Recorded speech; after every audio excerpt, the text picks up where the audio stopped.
Welcome dear students, I welcome you all to your own academy. अपने jobs academy में आप सभी का वेलकम कहते हैं।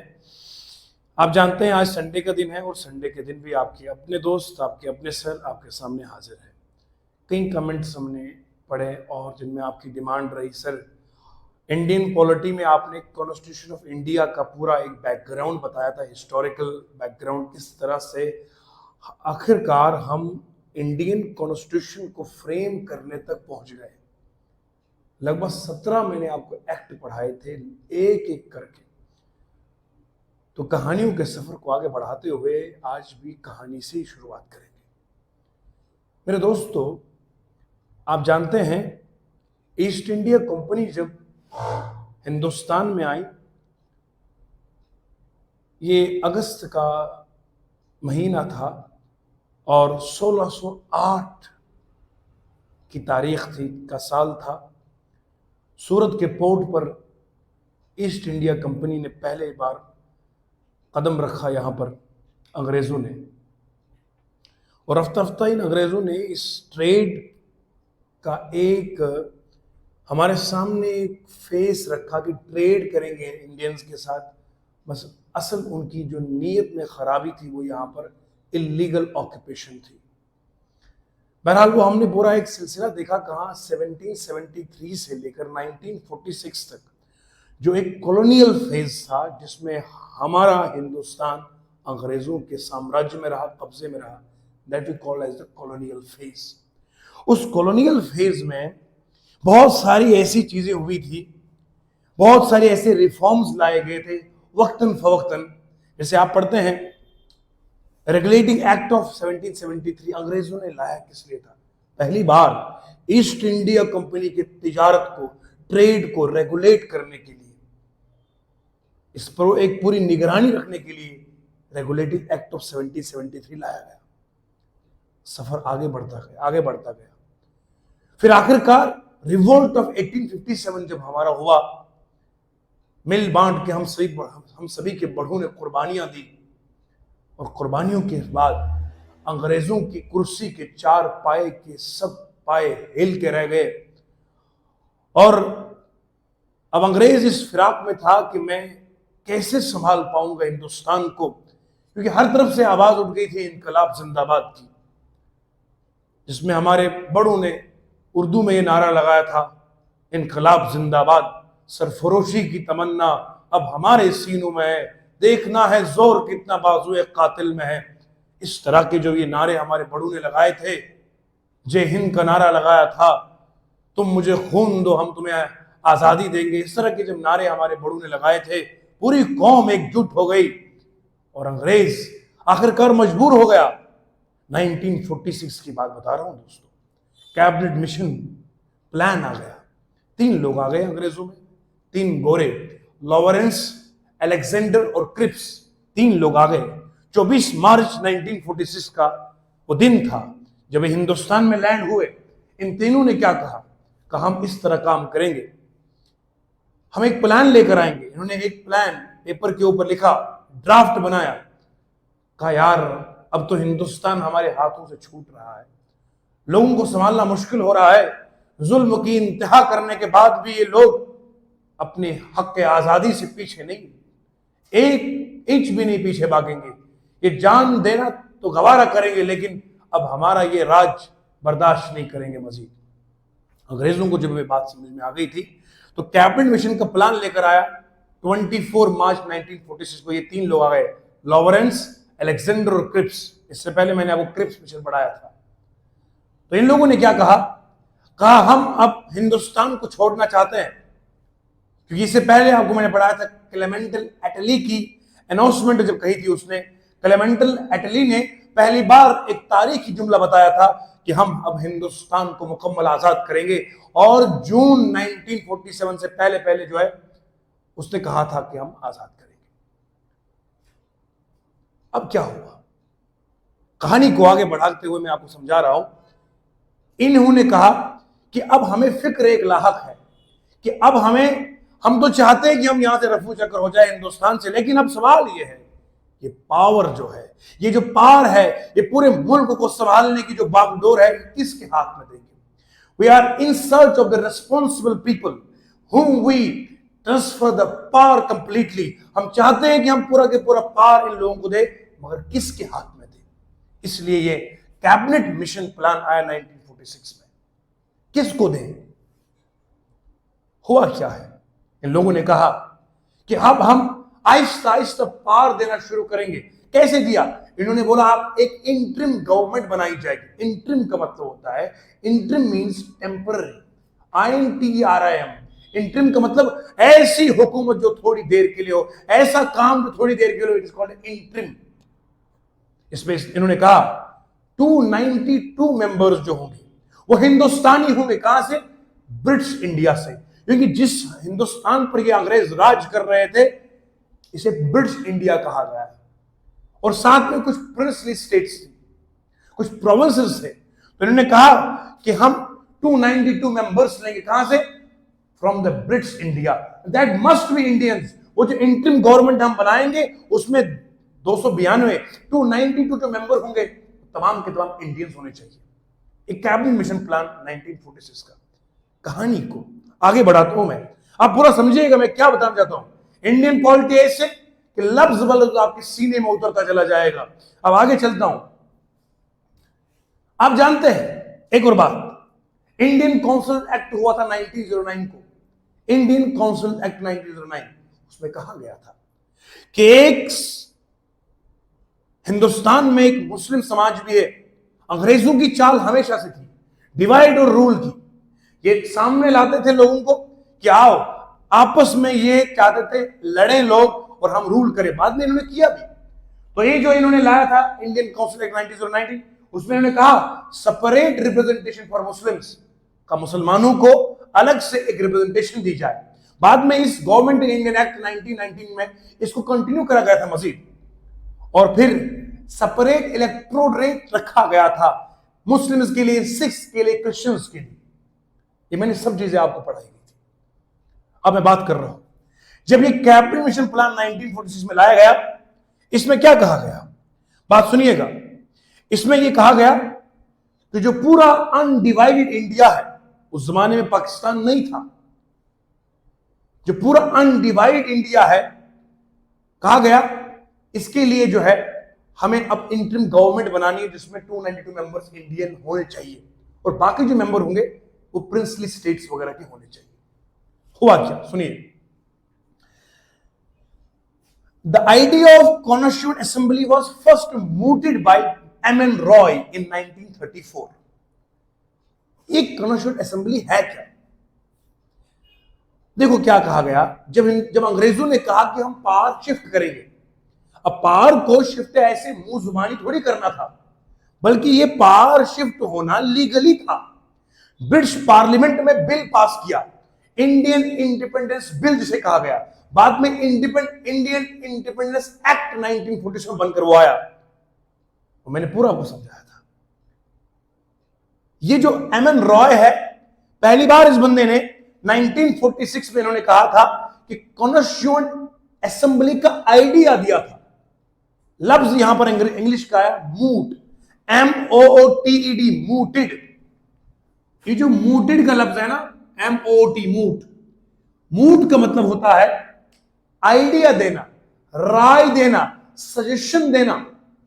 बाद में उस पर लोग डिस्कशन करेंगे, बैठेंगे, विचार व्यक्त करेंगे, अपनी राय का इजहार करेंगे। दिस इज कॉल्ड एज मूट।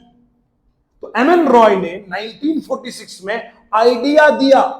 हालांकि इस आइडिया के ऊपर बहस करनी थी, लोगों ने इस पर बातचीत करनी थी, मगर पर पहली बार अगर याद आए, अगर आपको पूछा जाए कि किस आदमी ने, कौन सा ऐसा हिंदुस्तानी था जिसने पहले आइडिया दिया कॉन्स्टिट्यूएंट असेंबली का, उनका नाम था M.N. रॉय 1934 में। सवाल हो कहीं से, सॉल्यूशन होगा यहीं से। उसके बाद constituent assembly was formed through the elections. 1934 में आइडिया दिया। अब उसके बाद होते होते 3 साल गुजर गए। 3 साल गुजरने के बाद इलेक्शंस हुए। मैंने इससे पहले कहा था आपको, गवर्नमेंट इंडिया एक्ट 1990 हमें इस बात की इजाजत दे दिया कि आओ हिंदुस्तानियों, अब आपके लिए हम इलेक्शंस का सिलसिला शुरू करेंगे। इससे पहले अंग्रेज हमारे यहां इलेक्शन नहीं करवाता था, लेकिन जब एजिटेशन बढ़ गई, अंग्रेज हिल गया। 1857 के रिवोल्ट ने तमाम इनके ढांचे को हिला के रख दिया, और बार बार जब इनके पास गए और इनसे मुतालबा करा, आखिर मजबूर होकर हमें इलेक्शन की तरफ इन्होंने लेकर आए। और फाइनली कॉन्स्टिट्यूएंट असेंबली के लिए इलेक्शन जो हुए वो जुलाई और अगस्त के उस साल में 1946 में हुए। याद रखिएगा, क्योंकि हमें जो मेंबर्स लेने थे वो हिंदुस्तानी लेने थे, और हिंदुस्तानी के साथ साथ ये कहने लगे कि अब जो सिख है, मुस्लिम है और बाकी जो जनरल पॉपुलेशन है उनके नुमाइंदे भी होने चाहिए इसमें कॉन्स्टिट्यूएंट असेंबली।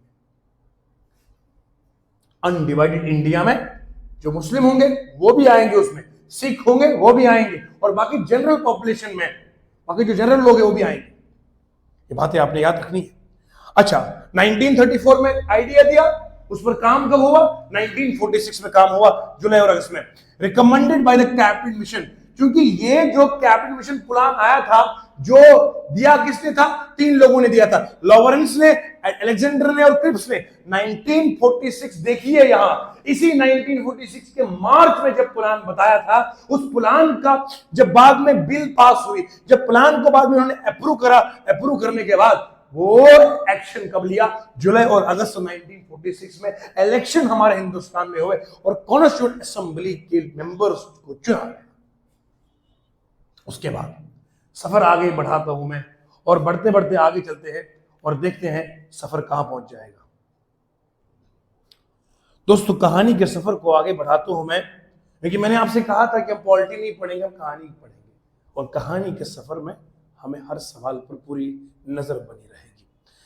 एक दोस्त ने कमेंट किया था, सर पॉलिटी में लाजवाब मजा आ रहा है, I am missing this stories. तो मैं आज मजबूर हो गया पढ़ाने के लिए, और क्योंकि ये जो मैं पढ़ा रहा हूँ ये आपके हर लेवल के एग्जामिनेशन के लिए, चाहे कोई जेकेएसएसबी हो, कोई भी एग्जाम हो, सीजीएल का एग्जाम हो, यूपीएससी के लेवल तक की ये इंडियन पॉलिटी में आपको पढ़ा रहा हूँ। बहुत सारे हमारे जीएस के फैकल्टी मेंबर्स हैं जो कहने लगे, सर लाजवाब है ये, माशाल्लाह। देखो, उन लोगों ने इसको अच्छा कहा तो इसको अच्छा समझता हूँ, क्योंकि मैं दिल से पढ़ाता हूँ आपको। अब आगे चलते हैं। मैंने कहा था कैबिनेट मिशन प्लान आया, उन्होंने कहा हिंदुस्तानियों को हम इंटरिम गवर्नमेंट देंगे, एक टेम्पररी गवर्नमेंट देंगे। समझो, मान लो हमारे लॉलीपॉप देने लगे थे ये, लेकिन हमने बाद में ये कहा हमें लॉलीपॉप नहीं चाहिए। हम पंडित जवाहरलाल नेहरू ने कहा ये जो अंग्रेज हमें वो जो आरजी हुकूमत दे रहा है, it is just like it is dead as door nail. ये पंडित जवाहरलाल नेहरू ने कहा था। अब आगे चलते हैं। हमारा मकसद था पूर्ण स्वराज, मुकम्मल आजादी अंग्रेजों से, अंग्रेजों का नामो निशान नहीं चाहिए था हमें। हुआ क्या? कैबिनेट मिशन प्लान हुआ। उसके बाद जब यहां इलेक्शन हुए जुलाई अगस्त 1946 में, इस प्लान के मुताबिक कैबिनेट असेंबली, कॉन्स्टिट्यूएंट असेंबली के elected to cabinet mission plan for undivided India, जो इंडिया उस टाइम बटा हुआ नहीं था, पूरे इंडिया में इलेक्शन हुए। और on 9 December 1946 which doctor Sachchidananda Sinha as its interim president, मैं बात कर रहा था इंटरिम गवर्नमेंट की, और इंटरिम प्रेसिडेंट बना दिया गया। टेम्पररी टाइम के लिए होना इंटरिम होता है। तो कैबिनेट कॉन्स्टिट्यूएंट असेंबली इलेक्टेड, जब इलेक्शन हुए according to cabinet mission plan, जो प्लान था वो यहां था। जब वो 3 लोग आए थे यहां, अंग्रेज मार्च में आए थे 1946 में, जुलाई अगस्त में इलेक्शन हुए। उसके बाद जब 9 दिसंबर 1946 की तारीख आ गई और फिर प्रेसिडेंट बनाया गया डॉक्टर सच्चिदानंद सिन्हा। डॉक्टर सच्चिदानंद सिन्हा को पहला इंटरिम प्रेसिडेंट बनाया गया। किसका? कॉन्स्टिट्यूएंट असेंबली का। याद रखिएगा, मैं पॉइंट एक एक लम्हे की बता रहा हूं आपको। इलेक्शन कब हुए थे? जुलाई और अगस्त में। फिर प्रेसिडेंट कौन बन गए? डॉक्टर सच्चिदानंद सिन्हा। कब? 9 दिसंबर 1946 को इंटरिम प्रेसिडेंट। उसके बाद 2 दिन गुजर गए बेटा। 9 दिसंबर 1946 की तारीख याद रखो, 2 दिन गुजर गए। 9 के बाद 11 तारीख आ गई। 11 दिसंबर 1946 को doctor Rajendra Prasad was the elected president of constituent assembly, वो थे इसके इंटरिम प्रेसिडेंट टेम्पररी, यानी कि ये 2 दिन के लिए डॉक्टर सच्ची चिदानंद सिन्हा ये 2 दिन के लिए रहे। 9 दिसंबर 1946 को इन्हें एक्ट किया इंटरिम प्रेसिडेंट, लेकिन 11 तारीख 1946 यानी सिर्फ 2 दिन के बाद doctor Rajendra Prasad was elected president of constituent assembly, not interim president but the president of the constituent assembly. ये पॉइंट याद रखना है, एग्जाम में पूछा जाएगा।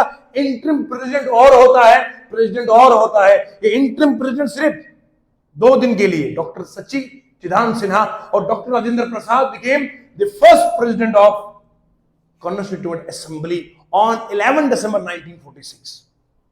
कहानी आगे बढ़ाएंगे।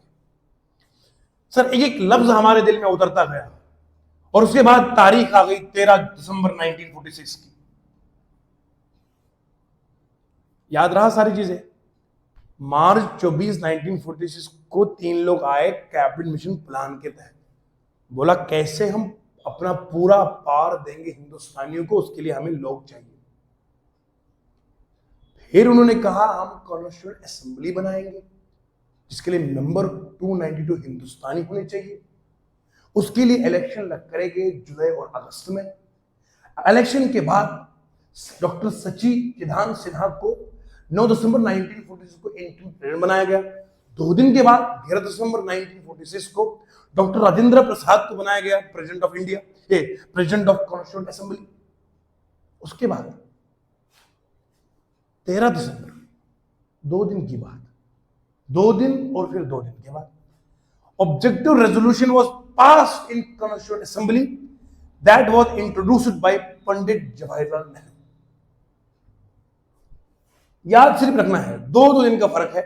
13 दिसंबर को पंडित जवाहरलाल नेहरू ने क्या कहा? That was introduced by the कौन?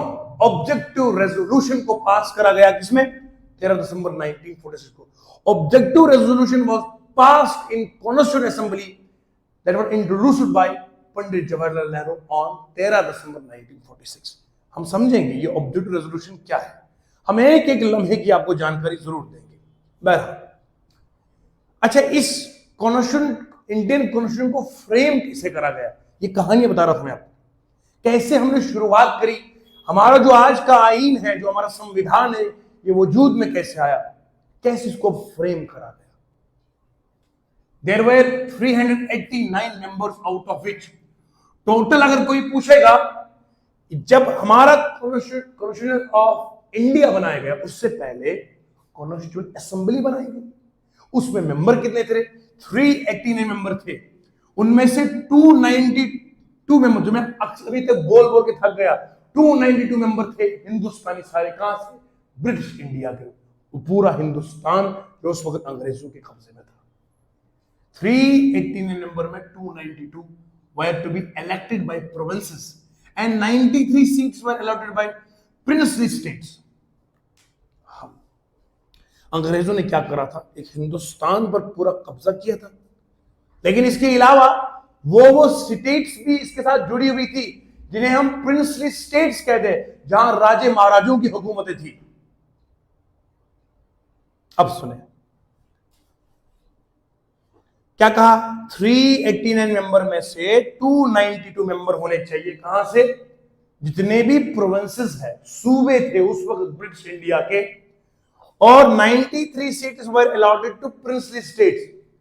जो प्रिंसली स्टेट्स थे जिनमें राजे महाराजों की हुकूमत थी, उन्हें 93 सीटें मिल गई। 292 किसको मिले?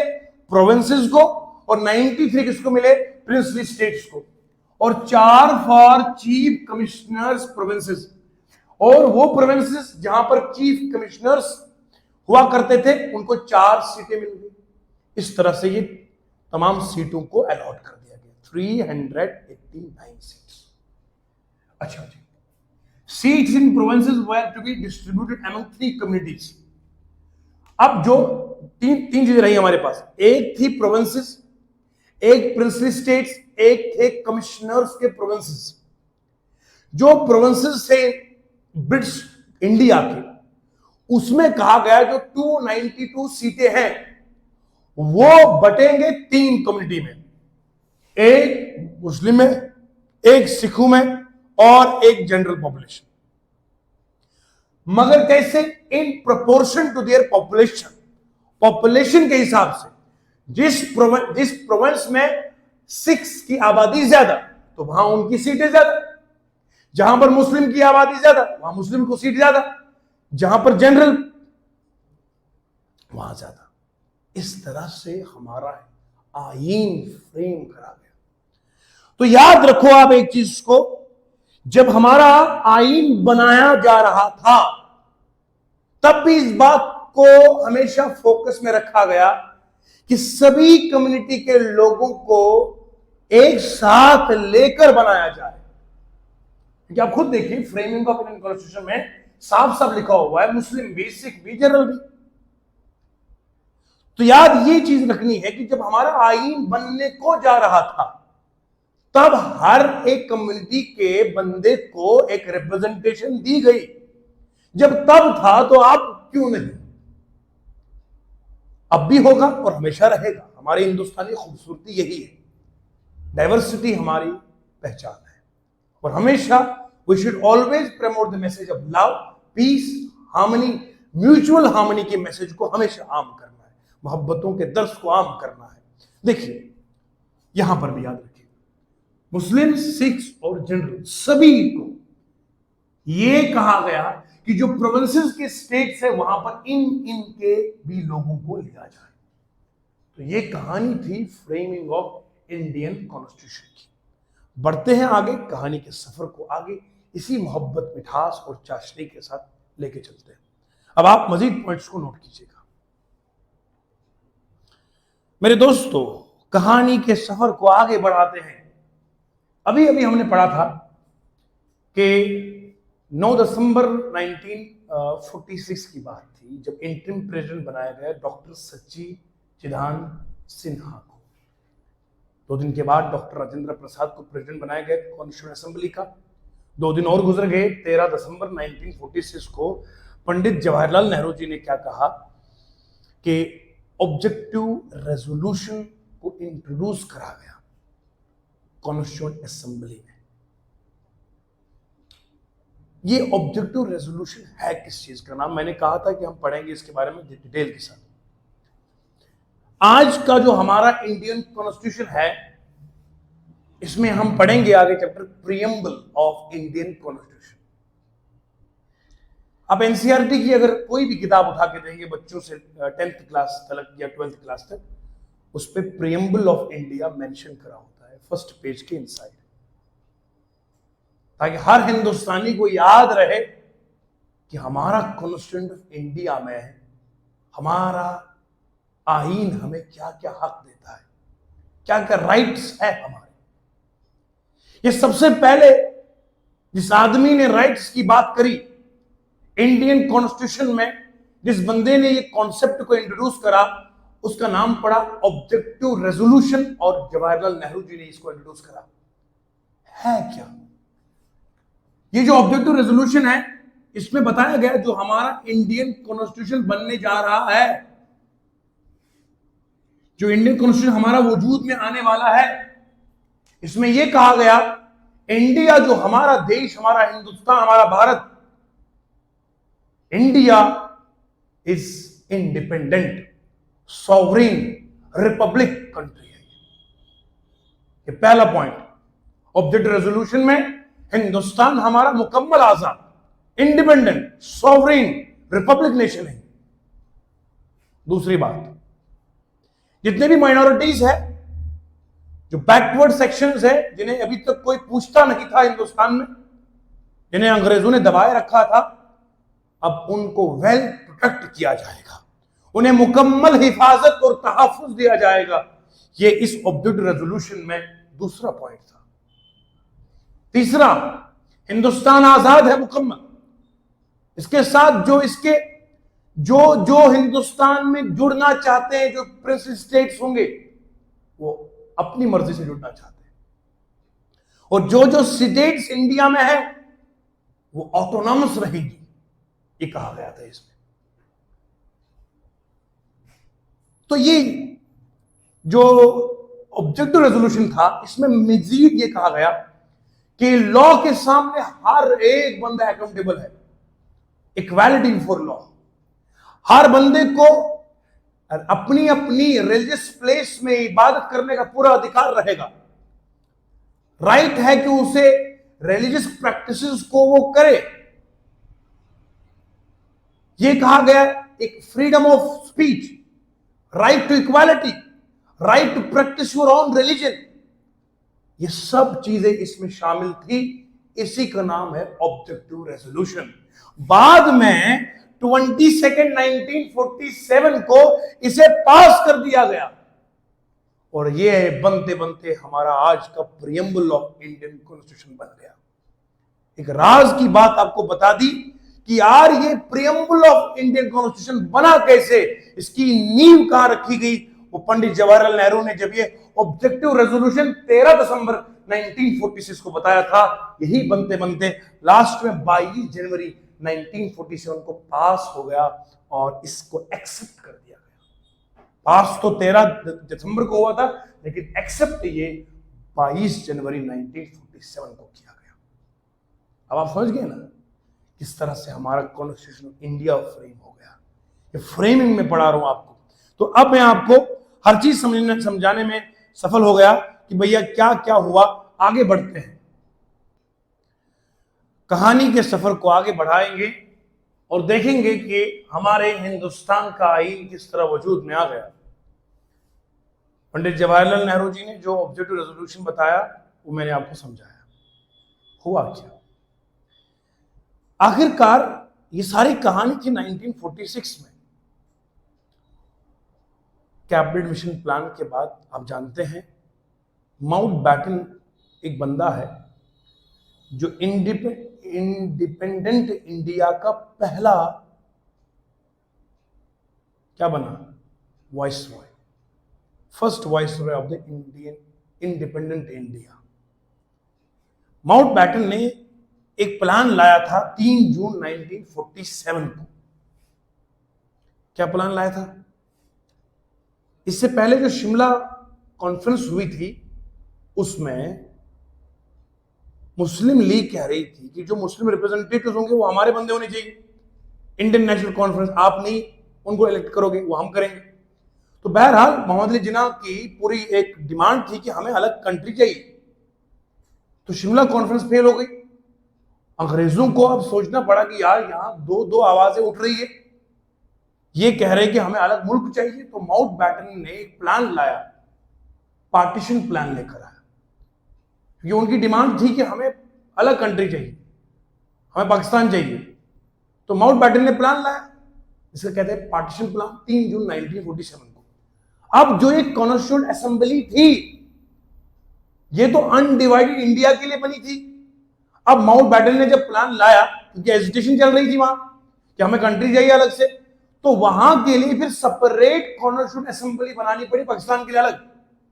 वो देखिए माउंटबेटन प्लान 3 जून 1947 को, separate constituent assembly for Pakistan. अच्छा याद रखो ना, जो पहले नंबर थे वो थे अनडिवाइडेड इंडिया के लिए 389, 292 थे किस कहां से, प्रोविंसेस से। 92 कहां से थे, 93 फ्रॉम द प्रिंसली स्टेट्स, 4 थे चीफ कमिश्नर के प्रोविंसेस से। अब मुझे बताइए, जब पाकिस्तान अलग हो गया, अब वहां के लिए कॉन्स्टिट्यूएंट असेंबली अलग, तो मेंबर थोड़ी उतने रहेंगे 389। अब मेंबर कम हो गए, मेंबर 389 से 299 तक पहुंच गए। 292 थे इंडियन प्रोविंसेस के मेंबर, अब 292 से कहां पहुंच गया, 229 तक। और इससे पहले प्रिंसली स्टेट हमारे पास 93, अब वो पहुंच गया 70 तक। तो ये नंबर डिक्रीज हुआ। क्यों हुआ? क्योंकि पाकिस्तान अलग बन गया और उसके लिए अलग से कॉन्स्टिट्यूएंट असेंबली को बनाना था। अच्छा, BN Rau was appointed as the constitutional advisor to constituent assembly। President कौन थे? डॉक्टर राजेंद्र प्रसाद। उससे पहले कौन थे? Doctor Sachchidananda Sinha interim president थे 2 दिन के लिए। उसके बाद BN Rau was appointed as the constitutional advisor to constitution assembly. Advisor अगर पूछा जाए तो BN राव। अच्छा, जब ये माउंटबेटन का प्लान आया, अब कंट्री को पूरा एक ब्रिटिश इंडिया है, अब दो कंट्रीज इंडिया और पाकिस्तान अलग अलग हो गए। अब कुछ इलाके जो है जो पाकिस्तान को चले गए, उसमें से areas went to Pakistan. East Bengal, north west frontier provinces थे, जो आज का खैबर पख्तूनख्वा है, वो ये वाला इलाका है। नॉर्थ वेस्ट फ्रंटियर प्रोविंसेस आजकल का जो पाकिस्तान के यहां खैबर पख्तूनख्वा इलाका है। West Punjab, Balochistan, Sindh and Sylhet district of Assam, ये सब इलाके कहां चले गए? पाकिस्तान को। अब सुनिए, इन सभी इलाकों में इलेक्शंस करे गए। इन इलाकों से पूछा गया, इलेक्शन हुआ, रेफरेंडम हुआ कि आपको किसके साथ रहना है, हिंदुस्तान के साथ रहोगे, पाकिस्तान के साथ रहोगे।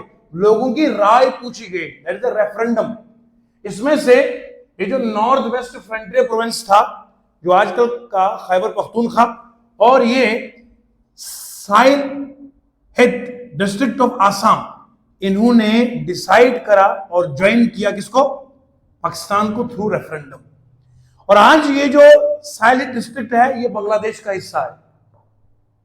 ये बांग्लादेश का, आज की डेट में ये साइनहेड डिस्ट्रिक्ट ऑफ आसाम बांग्लादेश का है। मशहूर है चाय वगैरह के लिए, टी वगैरह के लिए। तो बहरहाल, constituent assembly reassembled on 14 August 1947 as sovereign constituent assembly. मतलब रीअसेंबल का मतलब क्या है? अरे भैया, जब हिंदुस्तान और पाकिस्तान अलग अलग हुए, पहले मेंबर इतने थे, अब कम कम होते गए, अब दोबारा से जुड़ना पड़ा कि यहां जो ओरिजिनल में जो हमारी कॉन्स्टिट्यूएंट असेंबली थी, वो रीअसेंबल होगी। कब? 1947 के 14 अगस्त 1947 को, as a sovereign constituent assembly, याद रखना है। और जब हमारी आजादी का दिन 15 अगस्त 1947 हमारा हिंदुस्तानियों का आजादी का दिन होता है, उस दिन असल में हुआ क्या था? मैंने पढ़ाया था आपको। ब्रिटिश पार्लियामेंट ने हम जो वहां का जो ब्रिटिश क्राउन, जिसे मोनार्क कहते हैं, जो हुकूमत कर रहा था वहां, उसने उस दिन हमारी जो इंडियन इंडिपेंडेंस का जो बिल था उसको पास कर दिया, और ये बन गया इंडियन इंडिपेंडेंस एक्ट 1947 के 15 अगस्त को। असल में ब्रिटिश पार्लियामेंट के मोनार्क ने हमारी जो आजादी की बिल थी उसको दस्तखत कर दिया, और हिंदुस्तान को मुकम्मल आजादी मिली। तो यहां तक आपने सोचा और समझा किस तरह से ये इंडियन कॉन्स्टिट्यूशन फ्रेम हो गया। अब पाकिस्तान ने अलग से कॉन्स्टिट्यूशन बनाई, हमारी अलग हो गई। अब हम यहां का पढ़ेंगे, हम हिंदुस्तानी हैं, हम यहां का देखेंगे कि भैया अब हमारी जो यहां सॉवरेन जो कॉन्स्टिट्यूएंट असेंबली है, उसमें कौन कौन मेंबर रहे, कौन कौन से मेंबर आ गए, चेयरमैन कौन था, ड्राफ्टिंग कमेटी में कौन था, एडवाइजर कौन था, प्रेसिडेंट कौन था, ये सब चीजें हम अब पढ़ेंगे। और ये जानकारी एग्जामिनेशन पॉइंट से बहुत इंपॉर्टेंट है।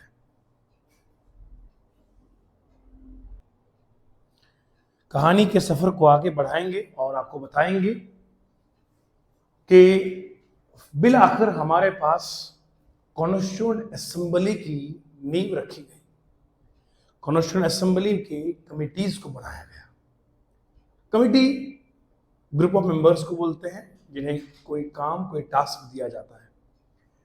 तो कॉन्स्टिट्यूएंट असेंबली में जो कमिटीज बनाई गई, constituent assembly appointed 22 committees, 22 committees बनाई गई to deal with different task of constitution making. अब चूंकि कॉन्स्टिट्यूशन बनाना है, लिखना है, लोगों को अधिकार देने हैं, कानून कवानीन बनाने हैं, 22 कमिटीज को बनाया गया। इन्हें मुख्तलिफ काम दिए गए कॉन्स्टिट्यूशन मेकिंग की। उसमें याद रखिएगा, मेजर कमेटी जो बनाई गई थी और उसके चेयरमैन, ड्राफ्टिंग कमेटी, उसका चेयरमैन डॉक्टर बी आर अम्बेडकर, याद रखना है। ड्राफ्टिंग कमेटी जो बनाई गई कॉन्स्टिट्यूएंट असेंबली के द्वारा, उसका प्रेसिडेंट था, उसका चेयरमैन था डॉक्टर बी आर अम्बेडकर, चेयरमैन की बात कर रहा हूं। यूनियन पावर्स कमेटी में पंडित जवाहरलाल नेहरू रहे चेयरमैन। प्रोविंशियल कॉन्स्टिट्यूशन कमेटी में सरदार वल्लभ भाई पटेल रहे, स्टीयरिंग कमेटी में डॉक्टर राजेंद्र प्रसाद रहे। ये याद रखना है, फैक्चुअल जानकारी याद एग्जाम के लिए। Committee on fundamental rights and minorities, ये सवाल आता है, वो कौन से हिंदुस्तानी हैं जो उस कमेटी को चेयरमैन थे जो फंडामेंटल राइट्स, माइनॉरिटीज के जो राइट्स थे और जो फंडामेंटल राइट्स थे उनको कौन डील कर रहे थे? याद रखिएगा, उनका नाम है सरदार वल्लभ भाई पटेल। ये बड़ा इंपॉर्टेंट पॉइंट है। ड्राफ्टिंग कमेटी के चेयरमैन बी आर अंबेडकर, सवाल में आता है।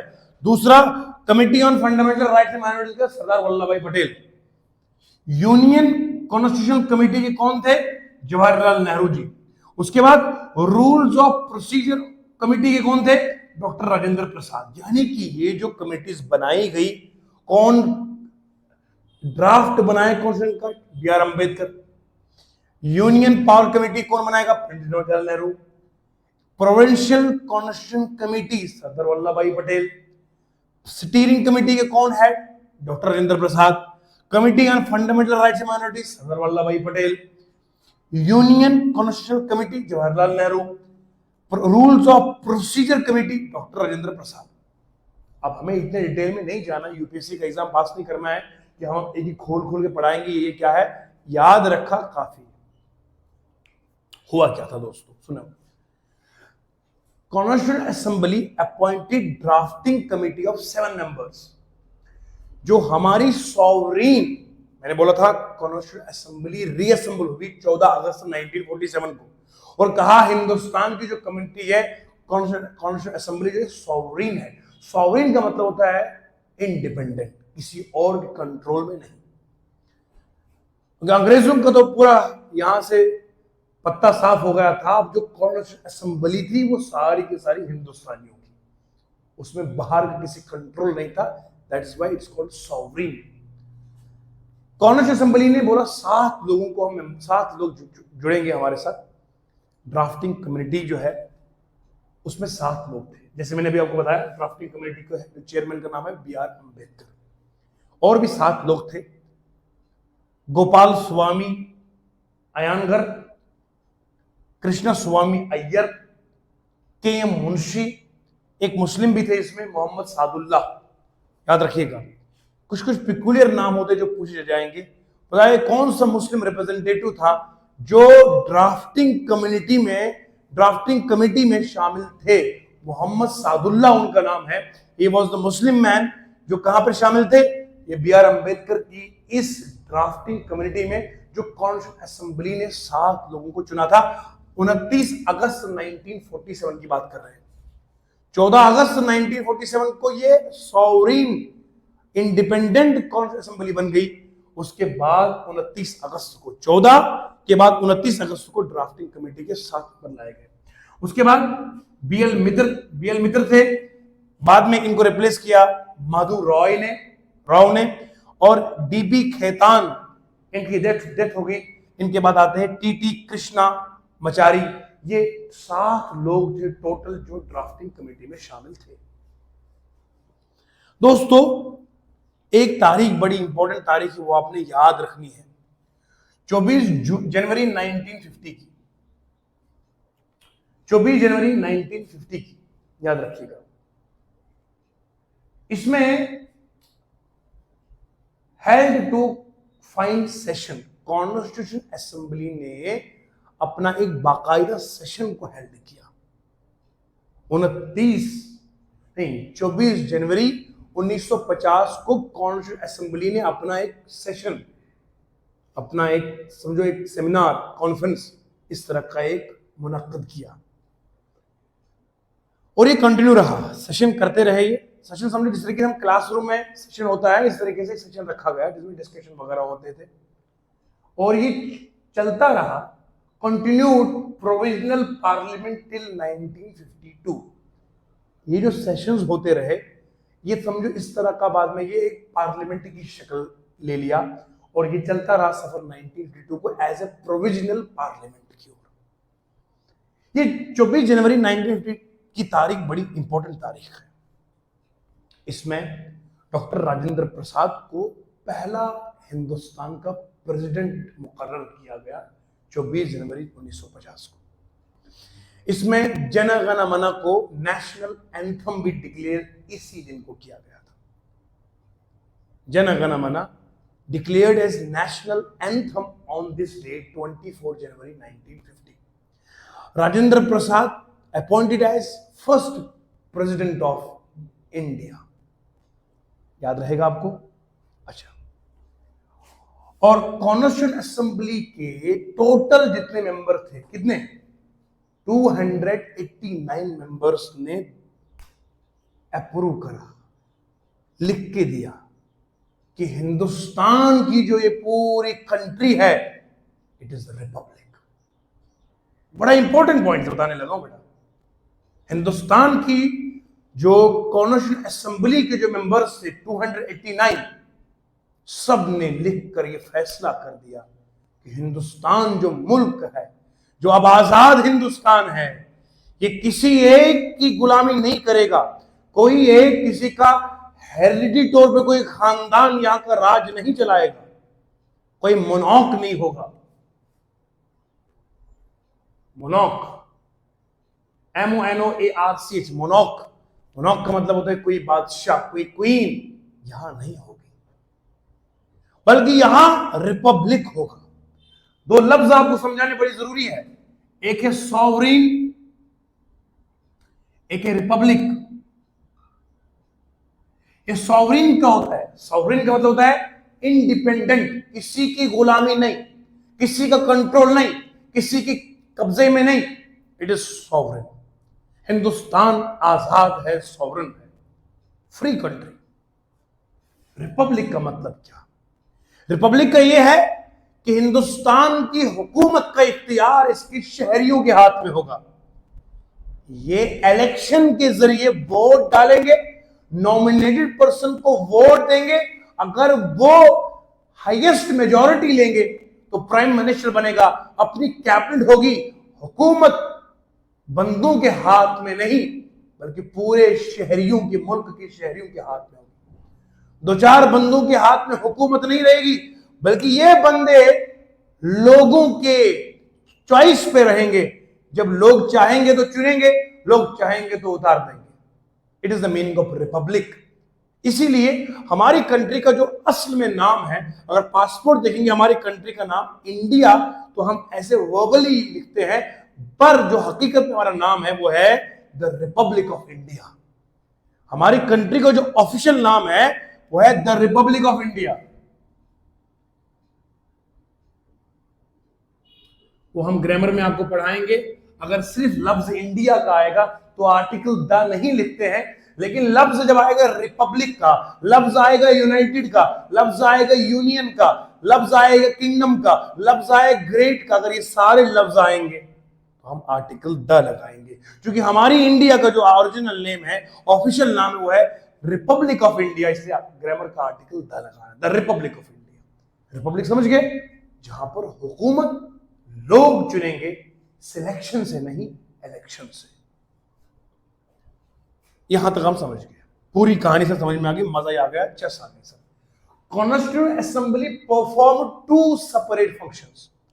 जो 14 अगस्त 1947 को सॉवरीन कॉन्स्टिट्यूएंट असेंबली बनी, फिर 29 अगस्त 1947 को ड्राफ्टिंग कमेटी बनाई गई। बी आर अम्बेडकर के साथ और 6 लोग थे, 7 लोग थे, नाम भी मैंने बताए। मोहम्मद सादुल्ला भी शामिल थे, स्वामी अयंगर भी थे, कृष्ण स्वामी अय्यर थे, और भी बहुत दो लोग थे। और इन लोगों ने ड्राफ्टिंग कमेटी बनाई। अब कॉन्स्टिट्यूशन असेंबली ने कहा कि हम 2 काम करेंगे। एक तो वो लोग रहेंगे जो कानून बनाएंगे। क्या कानून? Making constitution of India for free India. अब हमारा हिंदुस्तान आजाद है, किसी गुलामी में नहीं है। कॉन्स्टिट्यूशन बनाना है, कानून लिखने हैं, हर एक व्यक्ति के, हर एक शख्स के राइट्स को महफूज रखना है। किसी की आजादी, बंदों की आजादी छिन न जाए, इसके लिए हमें कानून बनाने हैं। माइनॉरिटीज का ख्याल रखना है, उन लोगों का ख्याल रखना जिनको पूछता कोई नहीं है।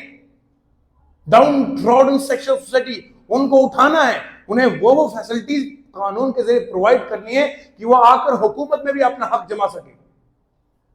तो इसके लिए बनाएंगे वो लोग जो कॉन्स्टिट्यूशन ऑफ इंडिया बनाएंगे, और चूंकि मुल्क भी चलाना है, अंग्रेज तो हो गए रफू चक्कर, अब चूंकि कंट्री को चलाना है ना, कंट्री को इस अंदाज से छोड़ा नहीं जाएगा। लोग खून खराबा ना करेंगे, लोग ये ना समझे कि कोई चलाने वाला नहीं है कि हमें जो दिल करेगा हम करेंगे। अब हुकूमत को ये सोचना समझना साथ साथ में, ये कोई आसान जिम्मेदारी नहीं थी। ये उन लोगों को हौसला है कि एक तरफ से लड़ते रहे, अंग्रेजों को यहां से भगाया, और दूसरी तरफ से इतनी बड़ी जिम्मेदारी को भी साइमल्टेनियसली चलाना, कॉन्स्टिट्यूशन भी बनाना, फिर लोग झगड़ा ना करेंगे, फितना फसाद में होगा, उसको भी काबू रखना। फिर कहा enacting of ordinary laws, कुछ लॉज बनाए गए, कुछ लोग ऐसे रखे गए जो उन लॉज को बनाए गए कि जो करंट सिचुएशन में डील करने के लिए थे।